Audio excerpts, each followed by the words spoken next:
over on the DK Sportsbook. We're checking out some season specials here, NFL specials. We're going to skip that perfect season talk.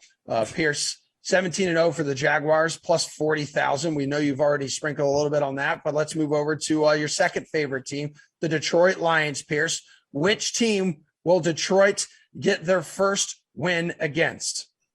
They're going to out the gates with the win. I know Geoff likes the Eagles, but plus 165 to beat the Eagles the first week. They're at home. Week one's always a really volatile week. We know from playing DFS and from gambling, you never really know what to expect from teams in week one. And we almost saw the Lions come back and win last year in week one against San Francisco. They have a pretty good shot. They're at home. And again, I'm just not going to keep mentioning. I'm going to keep mentioning this all off season. The Eagles are not a good team. Yes, they made it to the playoffs, but just look at their last 5 games, try to rewind your brain, remember what was going on. They played the Giants twice. They played Washington twice. Both those teams were decimated by injuries. Before that, they played the Saints, who were also dealing with tons of injuries. They went 4-1 and snuck into the playoffs. The Eagles just aren't a good team. I'm not a believer in Jalen Hurts, and I think the Lions are on the upward swing. Remember, they almost covered. They covered games, so they were always close. We're just asking for a couple more points for them to beat the Eagles. I think they can get it. All right, but Reid, I think you were tweeting yesterday just how impressive the Eagles have been this offseason, right? Yeah, in terms of their moves, right? In terms of what they can get. James Bradbury joins their team. And yeah, I kind of agree with Pearce is that the volatility of week one sans Sammy Watkins being the number 1 wide receiver in DFS. So make sure you play Sammy week one. Green Bay, right? He's got Aaron Rodgers as the best quarterback of his career. So, but yeah, yes, Detroit is good. They're good against the spread, right? They were amazing against the spread last year, if we remember, but they just straight up could not win a single game. Seattle at plus 650 right now, at home in Detroit. You got Drew Lock and Geno Smith. We'll get to a quarterback that I don't trust in a little bit, even more than those two guys. But, nothing really to worry about from a secondary standpoint, right, for Seattle. Lions rush D was terrible last season, and they didn't really do much to improve it this year. So when you have Philly, I believe Cleveland and Washington, right, are the first 3 games. Yeah. That is a murderer's row of running backs and rush offenses. That's a little bit scary. So I'm going to go Seattle plus 650. That's in week 4. Okay, Geoff, their first 2 games at home. It's the Eagles, it's the Commanders. Then they're on the road at Reid's Vikings. Yeah, look, I do like the Eagles, but I fully admit, they're still going to be a fairly volatile team because Jalen Hurts does turn the ball over. If you like him or not, he will throw in those stinker games where it's 70 yards, a couple turnovers, and the Eagles just can't score. But I think those will be fewer this year. And I'm not confident enough to take them week one. I do like the Lions, though. I like them. They're not getting through the first 2 weeks without a win. I would take them week 2 against the Commanders. And I think the other way you can play it, play the spread. Play the Lions to cover the spread week 1. That spread will probably get up to plus 5, maybe plus 5.5, because the Eagles bandwagon clearly growing. They're signing players. I think a good team, but they're not a team that I necessarily – I do agree with Pearce. It's a winnable game for the Lions at home. I think the Lions are going to be a good team as well, or at least a solid team, perhaps even a 500 team, Pearce. So I'm going to take them week 2 to beat the Commanders, but maybe play them against the spread week 1, 2 against the Eagles. That's a good way to kind of cover yourself as well. All right, Geoff, we could also talk about first loss for teams on the DK Sportsbook. There's some nice odds, as producer Drew points out here. Week 4, if you like the Bucs and Chiefs to enter that matchup, both 3-0, plus 1,000 for the Bucs to hit Chiefs their first loss, and plus 800 if the Chiefs get the best of the Bucs. What do you want to do here? Yeah, I actually like looking at this Chiefs schedule here because this is a good one. I think you can kind of make some money here by betting this season special. You look at the first game. You're not betting against Andy Reid in the first game. That's just a fool's errand. That's not smart. He's going to have 4 weeks to prepare his giant play card menu, and he's going to destroy the Arizona Cardinals. So that's a win. The Chargers, they get them at home. I'm not confident. I like the Chargers too, but I'm not confident enough to give them the win there. They're going to go in to the Colts 2-0. Now they have to play the Colts and the Bucs on the road 2 weeks in a row. They're probably going to lose one of those games. You bet both those teams. You weight your bets so that it's even money. You have to put a little bit on the Colts, obviously at plus 380. Then you are the Bucs plus 1,000. But you bet both those for losses. One of those, you're going to come out profitable. I like I definitely am confident week 1. All we're really sweating here is for them to get past the Chargers, and they're at home. I think they can do that.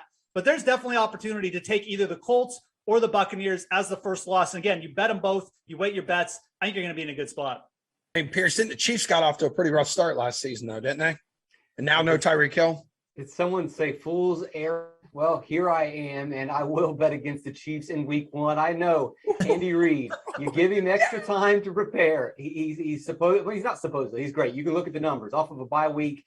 He's awesome. He's amazing. But this is a new team without Tyreek Hill, and they're not really going to play together that much in the preseason. How many snaps is this new look offense going to have with Patrick Mahomes? Not very many. So Andy Reid can draw up everything he wants, come up with all these great ideas, but for all intents and purposes, this is kind of a new offense without Tyreek Hill, and there could be some trouble, especially with Arizona if they are healthy. We have seen that defense play pretty well. Also, week 1 every year, who do we love? It's Kyler Murray. At the beginning of the season, for whatever reason, they tend to unleash him and let him be the player that we want him to be. Eventually, he wears and they have to change their approach.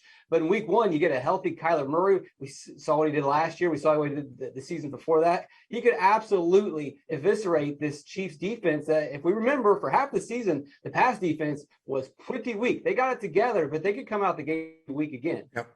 All right, so you get plus 140 odds there for them to lose to the Cardinals. But remember, no DeAndre Hopkins as well, Pearce, starting off. Yeah. Okay. Sweet Tea, who do you like in this department here? Yeah. Again, I'm here to just, indict everything that Geoff says in the past because we all say things in the past that we regret. But this is the same guy who says he likes the Chargers to win the Super Bowl. And he's mentioned no. I've literally never said that. You've never said you think the Chargers are a Super Bowl team. I think that they are a playoff team. They're not my pick. Okay, even so, even a playoff team. To just spend 3 seconds and say Kansas City is going to beat the Chargers because they're at home. That's the only reason that you have. While I think history is that the Kansas City. Go ahead. I mean, it's the Chiefs. Like, what? Are you just trying? Like, is it that big a stretch to say the Chiefs at home are going to beat the Chargers? Like, I don't think it's a big of. Are we crowning the Chargers to be like 17-0 here? I don't understand what's wrong with that statement. I mean, Andy Reid at home, I think he'll be favored there. Again, there's a big difference with the Chiefs that they can't score as quickly. Like, or do we think this is going to be a shootout, right? The Chiefs and the Chargers, because that's where I think they get their first loss. And the Chargers plus 250 in week 2. Look, the Chargers gave more protection to Justin Herbert in the draft. I'm not saying that's the only reason they can beat the Kansas City Chiefs, but this is a strong division. And with that being said, this is going to be a tough matchup for Kansas City. You're not going to be able to score that quickly. And again, if it's a shootout and they're down late, they can't give Travis Kelce the ball 18 times over the middle, right? It's just not the same. And I don't want to hear the Mecole Hardman is going to come in, replace Tyreek Hill. That is a bunch of what, because Tyreek Hill is one of the better receivers when it comes to getting down the field. So I think that's where they reached their first loss. And to Pearce's point, Arizona, the first 6 out of first 7 games, they scored 30 points, mind you. Like the first 4 games, they went over 30 points. So although Pearce is a fool for choosing Arizona, there is some facts based behind that fool's errand. So, but yeah, to just gloss over the Chargers, it's been easy in the past to do that. This year, I think it's a little bit different. I wasn't glossing over them. I said we need to get past the Chargers. You're getting like a plus 600 bet to take their first loss as the Colts or the Bucks if you combine those bets. Obviously, there's some risk involved with the plus 600 bet, and the risk is they have to beat the Chargers. You can almost triple your money if you choose the 2.5x your money if you choose the Chargers. Well, Kansas City 3-point favorite on DK Sportsbook in that game against the Chargers. I think that's the doubleheader. Basically, a pick 'em. Get the home field advantage line. Yeah. Okay. How about, let's see, another regular season special, betting the regular season series matchups for division rivals. Okay. Yeah. Speaking of Chiefs Chargers here, y'all, we'll be locked in on the AFC West all season. You're giving up a little juice for each team to split their games. So which group's odds do you like to go 2-0 versus a divisional opponent this year, Reid? I'm just going to go with my team here, the Raiders. Why not? Ooh. Plus 475. I mean, Geoff talks about plus 600 bets that are inherently risky. This one is extremely risky over the Kansas City Chiefs. And you take a look at after what the Chiefs did to them last year.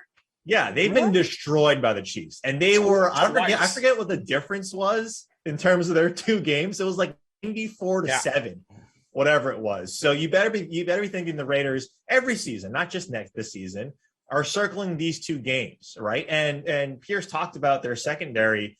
Look, Trent McDuffie is going to start for this secondary. It's not great. Like, who's going to guard Devontae Adams? I don't think he comes in there right away and becomes the Devontae Adams with Aaron Rodgers. But you have Hunter Renfrow, you have Darren Waller, and you have, both of these defenses. Again, it could be a shootout. This entire division, AFC West, is extremely hard. Why not take the best odds at Vegas at plus 475? Okay, Pearce, what do you want here?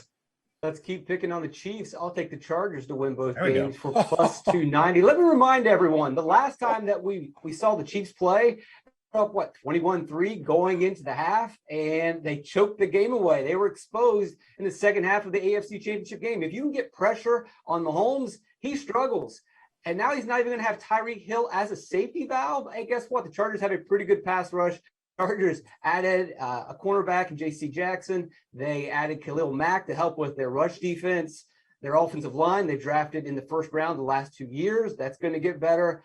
The Chargers are for real. This is a solid team. And I know Geoff wants to now on his Super Bowl prediction. I'll take it. Chargers, Super Bowl. There we go. I got the Chargers. I got Jacksonville. Somehow both are going to win the Super Bowl. This is absolutely incredible. Geoff Ulrich, we had 2 minutes to go in show. Feel free here to defend your Chargers. People just picking on them.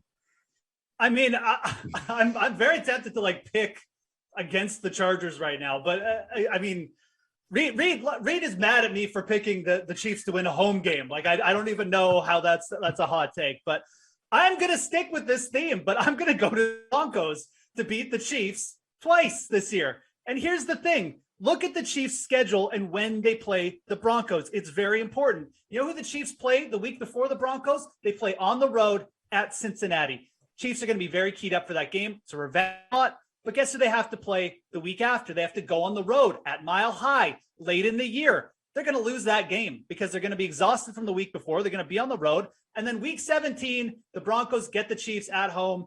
Again, Chiefs, this is typically when, teams who maybe are a little bit lacking wide receiver depth. Also, you've got Russ, probably into the offense. I'll take a flip there. I definitely like the spot for the Broncos to win the first meeting against the Chiefs at home. You're getting plus 370 for them to basically win the second one as well.